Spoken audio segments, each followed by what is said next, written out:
মূসা আলাইহিস সালাম আল্লাহর কাছে বলতেছেন, মালিক, এই জমিনে বর্তমান দুনিয়ার সবচেয়ে বড় নাফরমান কে একটু দেখাইবানি? আল্লাহ বলতেছেন, মূসা 3 রাস্তার মুখে যায় দাঁড়াও। দাঁড়াইলেন, দেখেন একটা মানুষ কোলের মধ্যে বাচ্চা নিয়া জঙ্গলের দিকে, পাহাড়ের দিকে রওনা দেয়। দেখেই চলে আসলেন, চিনে ফেললেন এই লোকটা হলো বর্তমান জমানার সবচেয়ে বড় নাফরমান। বিকাল বেলা আল্লাহর পয়গম্বর জানতে চান, মালিক, নাফরমান তো দেখলাম, দুনিয়ার সবচেয়ে বড় ওলি কে একটু দেখাইবানি? আল্লাহ বলেন, যেখানে সকালে দাঁড়াইছো ওই জায়গায় যে দাঁড়াও। বিকাল বেলা তিনি ওখানে যে দাঁড়ালেন, দেখেন পাহাড় থেকে ওই লোকটাই আবার বাচ্চা কোলে নিয়ে ফিরতেছে। মূসা নবী কয়, মালিক, কিছুই তো বুঝি নাই। সকালবেলা যেই মানুষটা ছিল সবচেয়ে বড় নাফরমান, সবচেয়ে বড় গুনাহগার, বিকালবেলা কেমন করে সে সবচেয়ে বড় ওলি হয়ে গেল? আল্লাহ, আমি তো কিছুই বুঝলাম না, তোমার কুদরত বোঝা বড় দায়, বোঝা বড় মুশকিল। আল্লাহ, কি হয়েছে একটু বলবানি? এবার আল্লাহ বলতেছেন, মূসা, তাহলে শোনো, আমার বান্দা বাচ্চারে কোলে নিয়ে জঙ্গলের দিকে রওনা দিছে তওবার নিয়তে, তওবার নিয়তে। বসতি সাইরা, মানুষের এলাকা সাইরা, নির্জন নির্জন জঙ্গলে পাহাড়ের দিকে রওনা দেয়। ছোট্ট বাচ্চাটা বাবার কোলে ডাক দেয়া কয়, আব্বু, এত বড় বিশাল পাহাড়, এর চেয়ে বড় কিছু আছে নাকি? আব্বু, এর চেয়ে বড় কিছু আছে নাকি? বাবা কয়, এর চেয়ে বড় হলো আসমান। আব্বু, এর চেয়ে বড় কিছু আছে নাকি? বলে আছে। বাবা, এর চেয়ে বড় হলো তোমার বাবার গুনাহ, তোমার বাবার গুনাহ। সন্তান এইবার কয়, আব্বু, তোমার গুনাহ বুঝি এত বড়, তোমার গুনাহ বুঝি এত বড়, গুনার চেয়েও বড় কিছু আছে নাকি?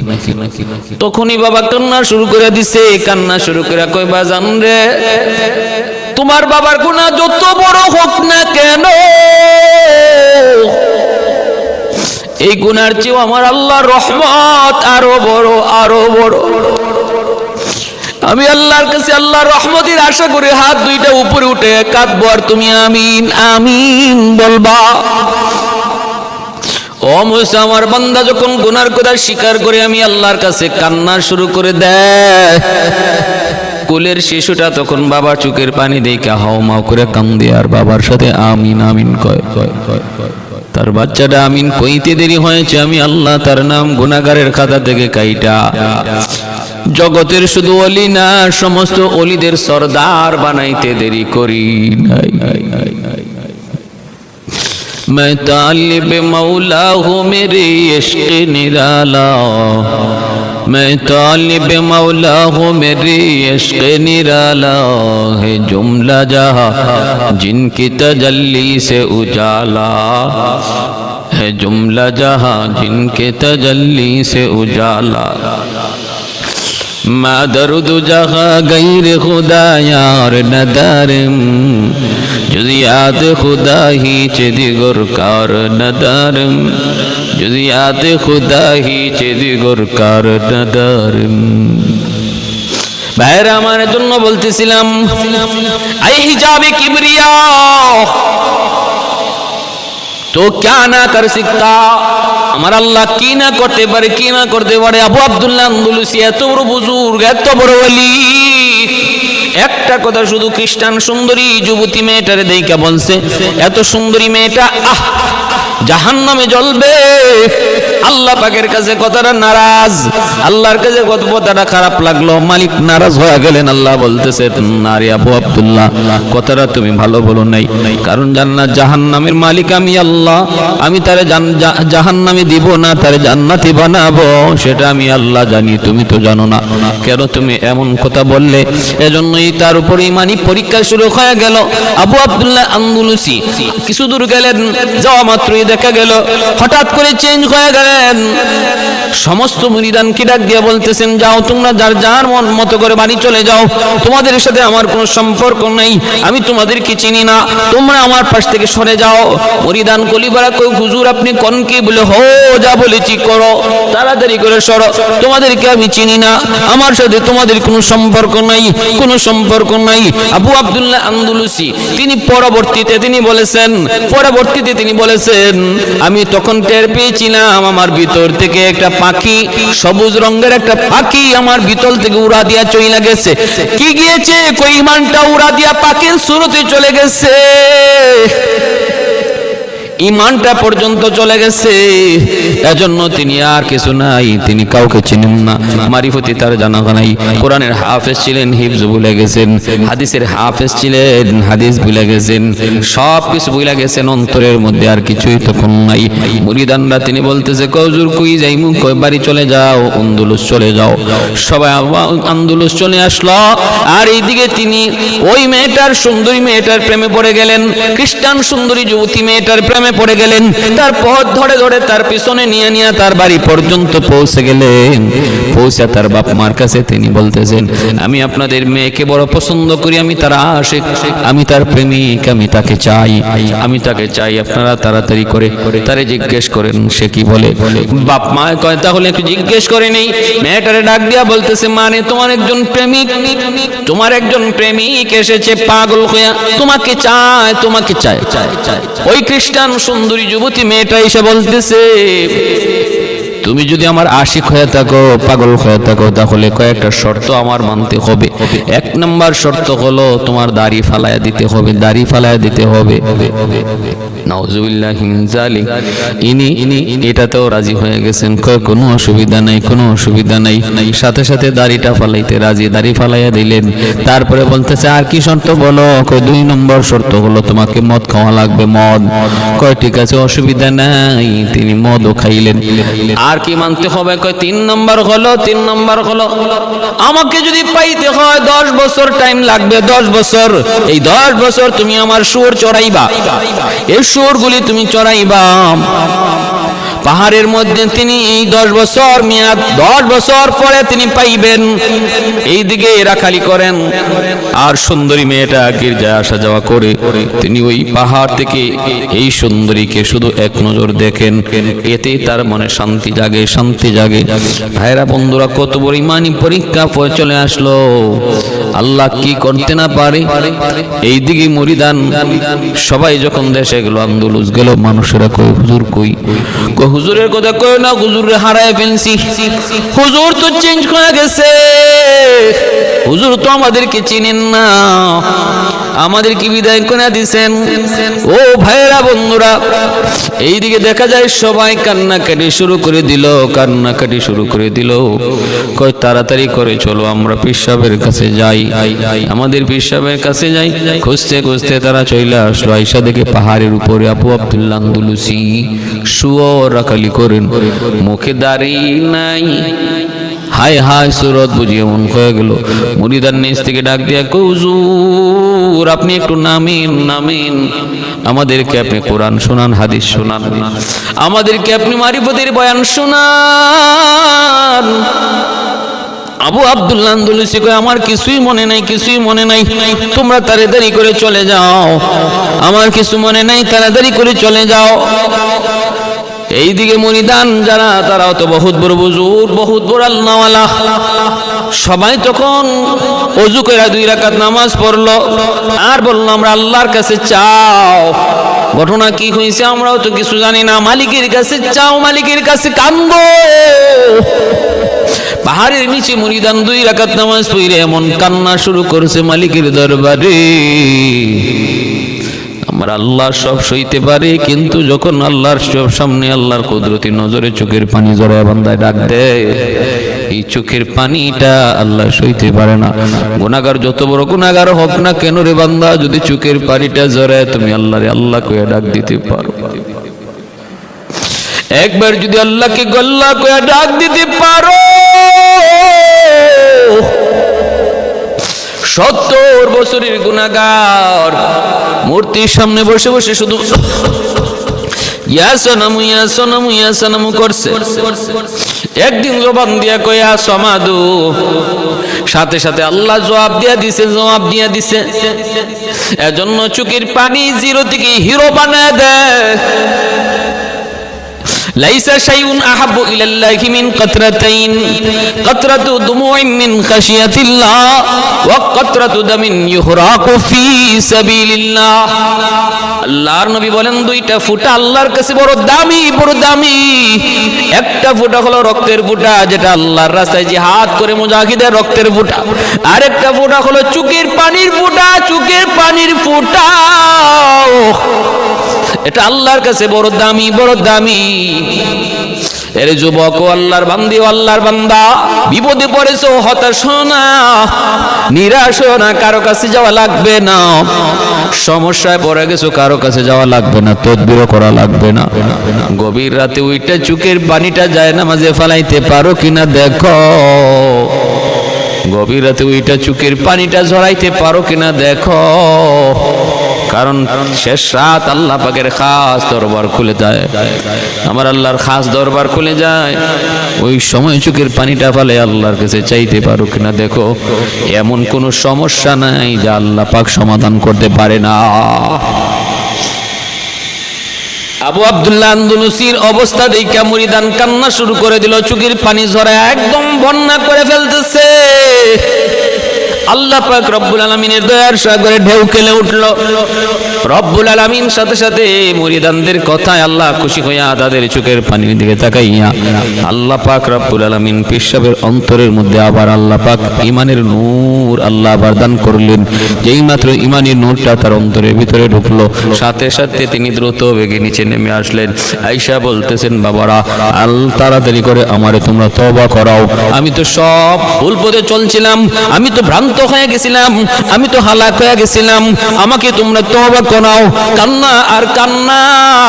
এইবার উস্তাদও কান্নে, ছাত্ররাও কান্দে।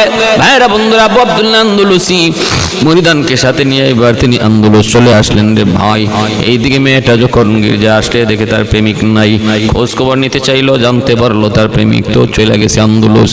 এইবার মেয়েটা পড়ে গেছে ওনার প্রেমে, মেয়েটা পড়ে গেছে ওনার প্রেমে। কয় আমিও যাবো। বাপ মার কাছে যায়, কয় মা আমার প্রেমিক তো চলে গেছে আন্দোলস, আমিও তার সন্ধানে আন্দোলস চলে যাব। মা গো হয়তো আসবো না, আর হয়তো আসা হবে না, আমি তার পাগল হয়ে গেছি। এইবার মেয়েটা, যুবতী মেয়েটা, সে আন্দোলস চলে আসলো। খানকার ভিতরে ঢুকতে চায়, কেউ তারে ঢুকতে দেয় না। মানুষজনকে বয় আমারে ঢুকতে দাও, মানুষজন কেউ ঢুকতে দেয় না। কয় পীর সাহেবের কাছে তুমি কেমন করে যাবে? কোনো নারী যাওয়ার কোনো অনুমতি নাই। আল্লাহর ওলির কাছে সংবাদ পাঠানো হলো। আল্লাহর ওলি বলেন, যা বলো আমার দেখা করার টাইম নাই, আমি পারবো না, পারবো না, তারে আমি চিনি না, যে বলো। এটা ছিল আমার ভ্রান্ত জীবনের একটা ঘটনা, এটা আমার জীবনের অ্যাক্সিডেন্ট, আমার জীবনের অ্যাক্সিডেন্ট। আমি সেই অ্যাক্সিডেন্টের কথা আর ইয়াদ রাখতে চাই না। ওই সুন্দরী নারী খবর পাঠিয়ে দিল, যে বলো আমি কালেমা পড়ে মুসলমান হয়েছি, আর যতক্ষণ পর্যন্ত আমি উনাকে না পাবো আমি খানকা ছেড়ে আর কোথাও যাব না। ভাইরা বন্ধুরা, দেখেন আল্লাহ কি না করতে পারে, আল্লাহ কি না করতে পারে। মুহূর্তের ভিতরে কে ছিল, মুহূর্তের ভিতরে কে কার পাগল ছিল, এখন কে কার পাগল হয়ে গেল। আগে কে কার পাগল ছিল, এখন কে কার পাগল হয়ে গেল। করছেন কে? বলে আল্লাহ। আল্লাহ পাক রব্বুল আলামিন অন্তরের মালিক।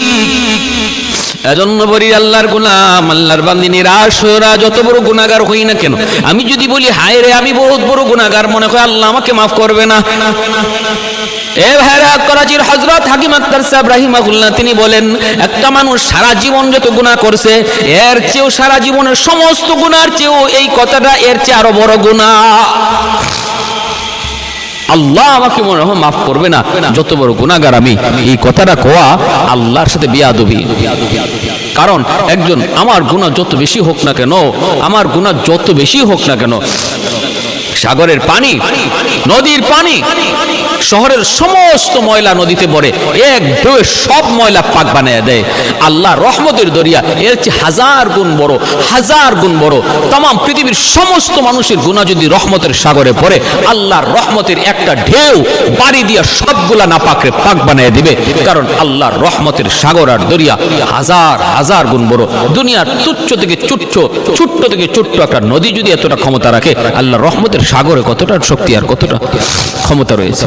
শরাব পান করার জন্য যাইতেছেন এই বিশির হাফি রহমতুল্লাহ, হঠাৎ করে দেখতে পেলেন রাস্তার মধ্যে একটা কাগজ, কাগজটা তিনি উঠে দেখেন কাগজে বিসমিল্লাহির রহমানির রহিম লেখা। বিসমিল্লাহির রহমানির রহিম এই নামটা, এই বিসমিল্লাহটা লেখা। সাথে সাথে বেশির হাফি করেছেন কি কাগজটারে মুইছা পরিষ্কার কইরা যত্ন কইরা নিরাপদ জায়গার মধ্যে রেখে দিলেন, যাতে মানুষের কোনো পা না লাগে, কাগজের যেন কোনো বেইজ্জতি না হয়, এজন্য তিনি নিরাপদ জায়গায় রেখে দিলেন। এতটুকুই শুধু করছেন, এতটুকুই শুধু করছেন, চলে গেলেন শরাবখানায়, যায় শরাব পান করে বিভোর। ওই জমানার ওলিকে আল্লাহ পাক অন্তরের ভিতরে ইলহাম করে দেয়, তাড়াতাড়ি করে যাও শরাবখানায় যায়, দেখো আমার একজন ওলি যার নাম বিশের হাফি, তার ওখান থেকে উঠে আনো। দেখবা সে শরাব খায় একদম বিভোর হয়ে রইছে, পাগল হয়ে রইছে, মাতাল হয়ে রইছে। তার যা ডাক দেয়া বলো, আজ থেকে তার ঠিকানা ওই শরাবখানা নয়, আজ থেকে তার নাম গুনাহগারের তালিকায় নয়, ওলির তালিকায়। শুধু ওলি নয়, ওলিদের সরদার আল্লাহর তৎকালীন ওলি জিজ্ঞেস করুন মালিক কেমন করে, কিভাবে শরাবপুর কেমন করে ওলি হয়? আল্লাহ পাক রব্বুল আলামিন কয় বিসমিল্লাহির রহমানির রহিম, আমি আল্লাহর ইসমে আজমের নাম, আমি আল্লাহর ইসমে আজম আল্লাহ। আবার ওই আল্লাহ নামের সাথে আমার দুইটা রহমান আর রহিম, আমার যতগুলি সিফাতি নাম রয়েছে এর মধ্যে অত্যন্ত পাওয়ারফুল দুইটা নাম রহমান আর রহিম। রহমান আল্লাহ পাকের এত বড় দয়া আর মায়ার গুণ, যেই গুণের দ্বারা আল্লাহ দুনিয়াতে সমস্ত মানুষকেও আল্লাহ পাক খাওয়ায়, ইমানদাররাও খাওয়ায়, বেঈমানরাও খাওয়ায়। রহমান নামের গুণে আল্লাহ পাক ইমানদাররাও খাওয়ায়, বেঈমানরাও খাওয়ায়। রহমান নামের গুণে আল্লাহ মুসলমানরা খাওয়ায়, কাফিররাও খাওয়ায়। রহমান নামের গুণে আল্লাহ পাক মুসলমানরা খাওয়ায়, খ্রিস্টানরাও খাওয়ায়। রহমান নামের গুণে আল্লাহ পাক রব্বুল আলামিন আল্লাহ তার বন্ধুরাও খাওয়ায়, দুশমনরাও খাওয়ায়। ইমানদার মুমিনকে আল্লাহ পাক যেমন দুনিয়াতে শ্বাস প্রশ্বাস নেওয়ার সুযোগ দেয়, আল্লাহ তার দুশমনকেও দুনিয়াতে শ্বাস প্রশ্বাস নেওয়ার সুযোগ দেয়, শুধু রহমান নামের খাতিরে। কারণ রহমান এত বড় দয়া, এত বড় দয়ালু মালিককে বোঝায়, যিনি শুধু বন্ধুরে দয়া করে তা না, দুশমনরাও যিনি দয়া করে। আর রহিম হলো আল্লাহ পাকের এমন এক সিফাতি নাম, যেই দয়া আর মায়াটা শুধু পরকালে তার বন্ধুর জন্য খাস, বন্ধুদের জন্য খাস। রহিম নামের গুণে আল্লাহ পাক পরকালের ময়দানে মুমিনকে আল্লাহ জান্নাত দেয়, আর রহিম নামের কারণেই আল্লাহ বেঈমানরে জাহান্নামে দেয়, বেঈমানরে জাহান্নামে দেয়, দুশমনরা আল্লাহ জাহান্নামের আগুনে জ্বালায়। এটা রহিম নামের খাতিরে, রহিম নামের কারণে। এজন্য ভাইরা বন্ধুরা বলতেছিলাম, আল্লাহ পাক কয় ওই বিশির সে তো আমার নামের ইজ্জত করেছে, সম্মান করেছে। ওই বিসমিল্লাহর ভিতরে তো আমি আল্লাহর নাম, আবার রহমান রহিম নামটা আমি আল্লাহর ইসমে আজমের নাম। আল্লাহ নামের ভিতরে রহমানও আছে, আল্লাহ নামের ভিতরে রহিম আছে, আল্লাহ নামের ভিতরে রাজ্জাক আছে, আল্লাহ নামের ভিতরে আমি আল্লাহর খালিক নাম আছে, মালিক নাম আছে। সবগুলি নাম আমার ইসমে আজম আল্লাহ নামের ভিতরে আছে। অতএব রহমান রহিম আলাদা বলা লাগে না। তারপর আমি আল্লাহ রহমান আর রহিম নাম বিসমিল্লাহর ভিতরে আলাদাভাবে উল্লেখ করলাম, শুধু এতটুকু বোঝানোর জন্য বান্দা কখনো তুমি নিরাশ হইও না, কখনো তুমি নিরাশ হইও না। যত বড় গুনাহগার হও না কেন, আমি আল্লাহর গুসার চেয়ে আমার রহমত প্রাধান্য পায়, আমি আল্লাহর গুসার চেয়ে আমার রহম প্রাধান্য পায়। আমার গুসা পিছনে থাকে, আমার রহমতের দয়ার সামনে থাকে। সুবহানাল্লাহ। আমার রহমতের দয়া সামনে থাকে, গুসা পিছনে থাকে। গুসা কখনো আমার রহম আর মায়ার আগে যাইতে পারে না। সাবাকাত রাহমাতি আলা গাদাবি। আল্লাহ পাক রব্বুল আলামিন হাদিসে কুদসিতে আল্লাহ বলেন, আমার রহমত গজবের উপরে সর্বদা প্রাধান্য পায়। ভাইরা বন্ধুরা, এজন্যই তো যেই পরিমাণ গুনাহ জমিনে মানুষ করে, আল্লাহ পাকের গজব প্রতিটা মুহূর্তে গজব আসে মানুষকে ধ্বংস করার জন্য। গুনাহ গজবটাই না আনে, গুনাহ গজবটাই না আনে, কিন্তু যখনই গজব আসতে চায় তখনই রহমত গজব আর বান্দার মাঝখানে চলে আয়। রহমত গজব আর বান্দার মাঝখানে চলে আয়, আর গজব পায় না। ভাইরা বন্ধুরা, নতুবা যেই হারে গুনাহ হয় এই হারে কিন্তু গজব আসে না। মাঝে মাঝে আল্লাহ পাক কিছু আযাব গজব দেয়, নতুবা যেই পরিমাণ গুনাহ হয় এই পরিমাণে গজব আসে না। আসার কথা আসে না কেন? আল্লাহর রহমত আগে বেড়ে যায়, আল্লাহর রহমত আগে বেড়ে যায়। ভাইরা বন্ধুরা, জন্য বিশির হাফিকে যে বলো, আল্লাহর ওলি ডাক দিয়ে কয়, রে বিশির, আয়, আজ থেকে আর ওই শরাবখানায় তোমার ঠিকানা নয়, আজ থেকে তোমার পরিচয় গুনাহগার নয়, তোমার পরিচয় হলো ওলি। শুধু ওলি নয়, দুনিয়ার সকল ওলিদের ওলি। কেমনে হলো? শুধু আল্লাহ নামের আল্লাহর কালামের একটা আয়াতের ইজ্জত সম্মান করার খাতিরে, আল্লাহ পাকের ইসমে আজমের জাতি নাম, আল্লাহর সিফতি নাম, এর প্রতি সম্মান ইজ্জত দেখানোর খাতিরে এইগুলারে তুমি আল্লাহ নামে পাক করছো। আল্লাহ তোমার পুরো কলবটারে পাক বানিয়ে দিয়েছে, পাক বানিয়ে দিয়েছে। আল্লাহ নামটা, আল্লাহ নামটারে তুমি পরিষ্কার করছো, আল্লাহ তোমার দেহটারে পরিষ্কার বানিয়ে দিয়েছে। क्या ना कर सकता है, क्या ना कर सकता है। হে আল্লাহর বান্দা, কিসের উপরে তুমি নিরাশ হয়ে বসে রইছো? কিসের উপরে নিরাশ হয়ে বসে? জুনাইদ বাগদাদি 3 নম্বর আল্লাহর আরেকজন ওলি। জুনাইদ বাগদাদি রহমাতুল্লাহি আলাইহি বহুত বড় কুস্তিগীর। বাগদাদে এত বড় কুস্তিগীর আর কেউ নাই, ওনার সাথে কেউ পারে না, এত বড় কুস্তিগীর। অসংখ্য অগণিত পুরস্কার বা জুনাইদ ঘরের ভিতরে জমা করেছে। 1 নম্বর পুরস্কার, কেউ ওনার সামনে কুস্তিতে টিকতে পারে না। চতুর্দিকে ওনার কুস্তির সুনাম, উনি বহুত বড় পাহলওয়ান। এই হলো জুনাইদ বাগদাদির প্রথম জীবনের পরিচয়। প্রথম জীবনের পরিচয় হলো তিনি বহুত বড় কুস্তিগীর। আল্লাহর ওলি কি জিনিস উনি জানেও না, বুঝেও না। উলায়াত কাকে বলে জানে না। কেমনে তিনি এত বড় ওলি হলেন? ভাইরা বন্ধুরা, রাজ দরবারে একবার আয়োজন করা হলো কুস্তির। ওই আয়োজনের মধ্যে অনেক জায়গা থেকে অনেকজন আসলো। রাষ্ট্রীয় পুরস্কার দেওয়া হবে যে জিতবে, স্বর্ণ পদক দেওয়া হবে যে জিতবে। জুনাইদ বাগদাদির সাথে কে লড়বে? কেউ তো সাহস করে না। একজন করে আয়, হেরে যায়। জুনাইদ বাগদাদির সাথে কেউ টিকতে পারে না। এক পর্যায়ে জুনাইদ বাগদাদি তিনি ওই স্বর্ণ পদকটা নিয়ে যাবেন। ওই মুহূর্তে একজন ভিক্ষুক, দুর্বল অসহায় একজন মানুষ ডাক দেয়া কই, জাহাপনা আমাকে একটু সুযোগ দেন, আমি জুনাইদ বাগদাদির সাথে লড়াই করব, আমি তার সাথে কুস্তি করব, আমি তার সাথে একটু খেলবো। মানুষজন সব হাঁ করে রইল, অবাক হয়ে গেল সবাই। বাচ্চা বলতেছে, একটু বুঝে শুনে বলো, যদি তুমি মারা যাও আমরা কিন্তু দায়ী না, তোমার শরীর কাঁপতেছে, তোমার চোখের সামনেই কত বড় বড় পাহলওয়ান জুনাইদ বাগদাদির কাছে পানি খেয়ে চলে গেল, আর তুমি কিনা তার সাথে যুদ্ধ করবা, তুমি কিনা তার সাথে কুস্তি করবা, তুমি কিনা তার সাথে লড়বা। কেমন করে বলতেছো, হুঁশ আসেনি? ওই বৃদ্ধ মানুষটা তখন বলতেছে, যা নাও, 100 হুঁশ আছে, আমাকে একটু সুযোগ দেওয়া লাগবে, কারণ আপনার আইন এই কথা বলে না যে কোনো বৃদ্ধ মানুষ এই প্রতিযোগিতায় আসতে পারবে না, এমন কথা কিন্তু নাই। বলে হ্যাঁ, কথা ঠিক, ওপেন রাখা হয়েছে, সবার জন্য আম করে দেওয়া হয়েছে।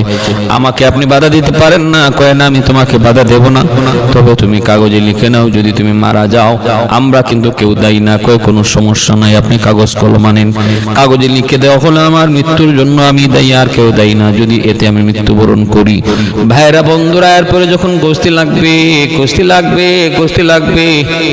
জুনাইদ বাগদাদির কাছে আসলো। মানুষজন সবাই তাকায় রইল। কুস্তি লাগার আগে ওই বৃদ্ধ মানুষটা জুনাইদ বাগদাদির কাছে আসছে, এসে একটু ছোট্ট আওয়াজে কিছু কথা বলছে যা কেউ বুঝে নাই। ছোট্ট আওয়াজে ডাক দেয়া বলছে, জুনাইদ, আমাকে তুমি চিনো না, চিনবার কথাও না, কিন্তু আমি তোমাকে চিনি। আমাকে চিনো না, চিনবার কথাও না রে জুনাইদ, তবে আমি আমার পরিচয় দেই, আগে শোনো। আমি নবী পরিবারের একজন সন্তান, আমি নবী পরিবারের সন্তান, আমার গায়ে নবী রক্ত রয়েছে। তুমি যেই নবীর পাগল, যেই নবীর আশিক, ওই নবীর বংশের লোক আমি। জুনাইদ, আমার পরিবারে আমার বিবি বাচ্চা আজকে 3 দিন যাবত উপবাস, ঘরে কোনো খানা নাই, আমি খানার কোনো ব্যবস্থা করতে পারি নাই রে জুনাইদ। শুনেছি আজকে কুস্তির প্রতিযোগিতা হবে, কুস্তির প্রতিযোগিতা, যে জিতবে তার স্বর্ণের মেডেল দেওয়া হবে। আজ যদি আমি এই কুস্তিতে জিতে যাই তাহলে স্বর্ণ পদকটা আমি পেয়ে যাব, আর আমার করে খাওয়ানোর ব্যবস্থা হবে। ছোট ছোট বাচ্চাগুলি এখনো চিৎকার করে কাঁদতেছে ক্ষুধার যন্ত্রণায়। আসার সময় দুটা বাচ্চা আমার পা জড়ায়া ধরছে আর বলছে, বাবা আর পারি না, বাবা আর পারি না, আর সইতে পারি না, ক্ষুধার যন্ত্রণা সইতে পারি না। এ জুনাইদ, নবী পরিবারের দিকে খেয়াল কইরা একটু একটা নবী পরিবারের কয়েকজন মানুষের মুখে একটু হাসি ফোটানোর জন্য তুমি কি তোমার জীবনের সমস্ত অর্জন বিসর্জন দিতে পারবা? নবীর খাতিরে তুমি কি পারবারে জুনাইদ? তোমার জীবনের অর্জন, তোমার জীবনের গৌরব, তোমার জীবনের কামাই সবকিছু আজকে কি তুমি কুরবানি দিতে পারবা নবীর জন্য, একটা নবী পরিবারের জন্য হাসি ফোটানোর নিয়তে? তুমি কি পারবা ছোট্ট দুইটা মাসুম বাচ্চা মুখে একটু হাসি ফোটানোর জন্য তুমি তোমার গৌরব আর অর্জনটাকে কুরবানি দিতে পারবা?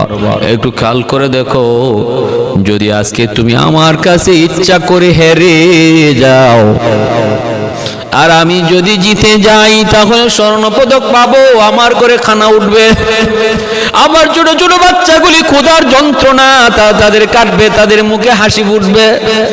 আমার গায়ে নবীর রক্ত, আমার সন্তানের গায়ে নবী পরিবারের রক্ত, দেখো একটু পারো কিনা? এই কথাটা জুনাইদ বাগদাদির কানে যখন আসলো, জুনাইদ চোখ থেকে দর দর করে পানি পড়ে আর কান্দে আর কই, মালিক এতদিন পর্যন্ত আমি যেই কাজটার অপেক্ষায় ছিলাম বুঝি আজ আমি পেয়ে গেছি। এতদিন পর্যন্ত আমি দিলের ভিতরে যা আশা করে রাখছিলাম বুঝি আমার আশা পূরণ হতে যায় গো মালিক, আমার আশা বুঝি পূরণ হতে যায়। জুনাইদ চোখের পানিটা মুছে আর বলতেছে, তুমি কোনো টেনশন করো না, যেভাবে চাইছো এইভাবেই হবে, তুমি যেভাবে চাইছো এইভাবেই হবে। ভাইরা বন্ধুরা, জুনাইদ বাগদাদি ওই বৃদ্ধ মানুষটার কাছে যাইয়া নিজের শক্তি দেখায়, কিন্তু বাস্তবে দেখায় যা ভিতরে করে না তা। বাহির থেকে মানুষজন দেখতেছে জুনাইদ দেখাইতেছে শক্তি, কিন্তু কিছু পারে না, বৃদ্ধ মানুষটারে ফালাইতে পারে না।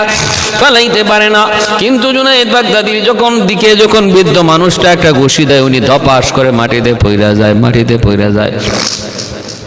ভাইরা বন্ধুরা, মানুষজন সবাই আসলো, বাদশা সহ সবাই আসলো, এই সবাই বৃদ্ধ মানুষটাকে তারা হাত উঁচু করে দিয়ে নিয়ে পুরস্কারটা দিয়ে দিল, বিজয়ী বানিয়ে দিল। ওই দিন আমার আল্লাহ স্বপ্ন যুগে জুনাইদ বাগদাদি স্বপ্নে দেখেন মরুর দুলাল রহমতের নবী, মায়ার নবী তার ঘরে হাজির হয়ে গেছেন।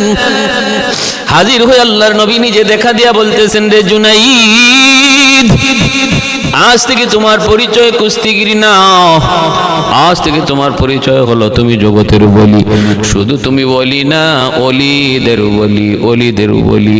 আজকে তুমি আমার পরিবারের, আমি নবী পরিবারের একটা ছোট্ট দুইটা মাসুম বাচ্চা, আমি নবী পরিবারের কিছু মানুষের মুখে হাসি ফোটানোর জন্য তুমি তোমার জীবনের সব গৌরব কোরবানি দিয়ে আমি নবীরে তুমি খুশি করে নিছো, আমি নবীরে তুমি খুশি করে নিছো রে জুনাইদ। আল্লাহ তোমার উপর খুশি হইয়া তোমার জগতের অলিদের সরদার আল্লাহ বানাই দিছে, অলিদের সরদার বানাই দিছে। আমার বাইরে এরপর থেকে জুনাইদ বাগদাদি এতটা বিনয়ী, এতটা নম্র হয়ে গেছেন, কখনো তিনি কথা বুঝাইতেন না, তিনি বুঝাইতেন না যে তিনি বহুত বড় কিছু হয়ে গেছেন। এজন্যই তো জুনাইদ বাগদাদি তিনি স্বপ্ন যুগে একদিন দেখতে পেলেন একজন মানুষ জাহান্নামী চেহারার জুনাইদ বাগদাদির সামনে আইসা কাঁদতেছে। তিনি বলতেছেন, কে গো তুমি, কি তোমার পরিচয়? লোকটা বলতেছে, হুজুর আমি আপনার গ্রামেরই একজন মানুষ, আজ অনেক দিন হয় আমার মৃত্যু হয়েছে, গুনার কারণে কবরের ভিতরে আমি আযাব ভুগতেছি, আযাব কঠিন থেকে কঠিন আযাবের মধ্যে আমি আছি। কিন্তু হুজুর জানেননি আমার দুনিয়াতে কোনো আওলাদ নাই, আছে শুধু একটা মেয়ে। আমার ওই মেয়েটা আজও পর্যন্ত আমার জন্য আল্লাহর কাছে কিছু চায় নাই, দান সদকা করে নাই, আমার কথা একবারের জন্য ইয়াদ করে নাই। এ আল্লাহর গোলাম, সন্তানরে দিন শিখায় যাও, নতুবা তোমার সন্তান মৃত্যুর পর তোমার কথা ইয়াদ করবে না, তোমার নাম নিবে না। হাত উঠে আল্লাহর কাছে বলবে না, মালিক আমার আব্বারে মাফ করে দাও, আল্লাহ আমার আম্মারে মাফ করে দাও, এমন কথা বলবে না যদি দিন না শিখাও। যদি তুমি তারে কোরআন না শিখাও, কলেজে পড়াও, কিন্তু শিশুকালে তারে